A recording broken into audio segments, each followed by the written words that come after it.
Ew, ew, big fish-ish. Y'all know what it is. I'm out in Miami. I'm sweating, but I'm feeling good, you heard? And I'm not going to involve the big homie in this conversation. This is just something that I wanted to have with y'all. As I'm reading, I told y'all before, oh, shoot, look at this.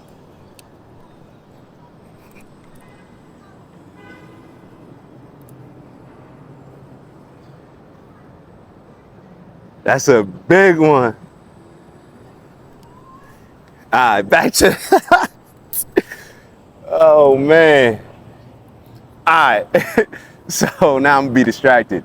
But as some of y'all may know, if you don't know, I decided to read the entire Project 2025. Everybody keeps talking about it, saying it's going to do this, saying it's going to do that. I figured they put it out there for us. Why not read it? Shame on all of us if we decide to not read it, but then sit here and talk about it as if it's the worst thing or the best thing. So as I'm reading the project, I'm realizing that it's a plan. It's a playbook. It's a playbook for conservatives. And the more I'm reading it, which I'm actually getting a lot of valuable information from it, my takeaway is that where's Trump's plan? Since he's not associating himself with the 2025 project. Where's Kamala's plan? And where's RFK's plan? And where's anybody else's plan who's running as an independent? How are we okay with the most powerful role in the world, not even just the country, the leader of the free world, right? How are we okay with somebody applying and getting that job without even having a plan? If you go into a bank and ask for $10, $15, $20,000, they're going to ask you, I would assume some of them are going to ask you, what's your business plan? You know, what's the plan? For us to make an investment in you, we want to make sure that you are able to get a return on that investment so you can pay us back. So when it comes to the office of the presidency, how can somebody run for president and not have a plan? I understand why you would not want to have a plan or you would not want to share the plan, because then you're going to be held accountable to actually upholding those things that you wrote out in your plan. But when it comes to us, that does not mean that we should allow anybody to secure our vote without them even fully explaining in detail, not just with a speech that their speechwriters wrote, but something that they put together with their team, something that we can hold them accountable to actually following through on in their 4 years or 8 years, whatever it ends up being. Isn't that fair? Isn't that fair? And doesn't it just make sense? Once again, the shame is on us. Because we haven't demanded these things, because we've just fallen in love with the rhetoric and the propaganda that's pushed on our favorite news station, whether we're a super liberal that likes to watch MSNBC or a super conservative that likes to watch Fox News. We've fallen into that trap. We've fallen into the trap of being such fanatics that we haven't been able to remove ourselves. And I think I just got it. See, fans, super fans, they don't really care about the game plan. But people that are actually invested, the business people, the owner, the vice president, the CEO of the team, they need to know what the coach's plan is. Fanatics don't care. They're just going to root for you, rock with you, talk shit about you. It is what it is, right? But the actual people that have an investment, we have an investment in this country. All right, we are fully invested into how this country shapes out no matter who becomes the president. And being that we are fully invested, you're asking for us to put up bread, right? And when I say bread, I mean the value of our vote, right? So you're asking for an investment from us, but you're not sharing with us anything that you're planning on doing, anything that you can be held accountable to. We know that you can give speeches on this and speeches on that and say your stance here and there, but we also know that now that we have technology, you can look back 4 years, even shorter than that, and see how candidates flip-flop on certain issues. It just is what it is. Candidates should be forced by us. I don't even care if it's a law. It should be forced by us simply by saying, hey, if you don't present us a plan, a written plan, you and your team, then you're definitely not getting a vote. Matter of fact, you're not even up for consideration. You may not even get the nominee. But that's on us to force those things. That's on us to prioritize that. But instead, we walk around as if we're just fanatics and have no real investment in the country.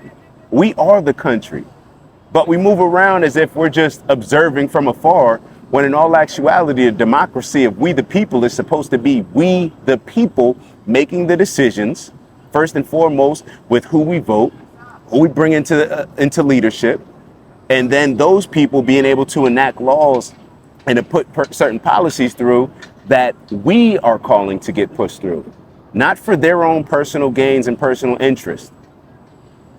Things have flip-flopped, and it's because we've fallen in love with the stories, the storylines. We've fallen in love with the surface level stuff. We've become so emotionally engaged in this because of the fear mongering, the hate, the division, that we don't even look at it from a logical standpoint where it's like, yo, what's your plan? So we'll sit here and talk ish about Project 2025. They actually gave out their game plan. I don't see a lot of teams in the NFL and teams in the NBA or anybody that actually puts out their playbook. Not only for the competitors, but because they're so confident in their playbook that they want other people to actually read it. Read it. Because they believe that when people consume what's in their playbook, what's on their agenda, that people will get on board. So what's the alternative? You would think it's to say, okay, well, this is our plan, right? That's their plan. Here's ours. Read both and you determine what's better. But that's not the world that we live in. And that's not the world that we've been groomed to live in. Just think about this. We have all these religious people, right? All these religious people growing up in America. Christianity specifically. Let's talk about the Christians because America is founded on Christian principles. Nobody's ever read the Bible. The majority of Christians have not read the Bible. And I don't mean 60%. I would be willing to bet that 97 to 98% of people that identify as Christians have never read the entire Bible. Does that make any sense? In school, you couldn't even get an A on a paper if the teacher found out that you didn't read the entire book. But now you can commit your entire life to something, an entire way of life, and that's why people don't take it seriously. That's why you don't give people stuff for free. Because when you give people stuff for free, you don't value it. And I'm just being straight up. Christians do not value Christianity, because if Christians did value Christianity, then you would be reading that Bible, not just once, but continuously. Just like you read your favorite sales book, or just like you watch your favorite music video over and over. Just like you scroll through the same person's Instagram account. Why? Because you value that. We've been taught that it's okay to commit your life to something that you don't even know what it's about. That you only hear about it through a middleman, a pastor, your parents, rather than actually doing the independent investigation yourself to learn those things on our own. That's just the world that we've grown up in. So there's a lot of things that need to be shifted. And as of right now, I blame myself. I blame the adults. I blame the older generations, because somehow, somewhere along the way, we just lost sight of principles, morals, values, and integrity. And that has allowed us to completely be misguided and manipulated in ways that we think, like we've been convinced to think that they serve our purpose, but in all actuality, these are the main things that we're pushing for are the main things that work against us. So how can you run for president and not have a plan? How can you run for the most powerful position in the world and not have a business plan? And how can you, a political plan, life plan, world plan, global plan, whatever you want to call it, country plan, American plan? How can you not have that? How can you talk ish about somebody else's plan without even being forced or obligated to make a plan yourself? So I know there's a lot here. Hopefully you made it through the entire video. If you did, I hope that you're better off for it. I hope that your mindset and perspective has grown, or at least you've challenged your thinking based on what it was before watching the video. That's what we're here to do. Just challenge our thinking, because the only way that we're going to grow is if we challenge our current thinking and figure out how we can elevate and figure out how we can bring the rest of society and work together with that universal oneness that we always talk about, godliness, and uplift everybody. So have a plan. What is it? Plan. If you don't have if you failing to plan is planning to fail.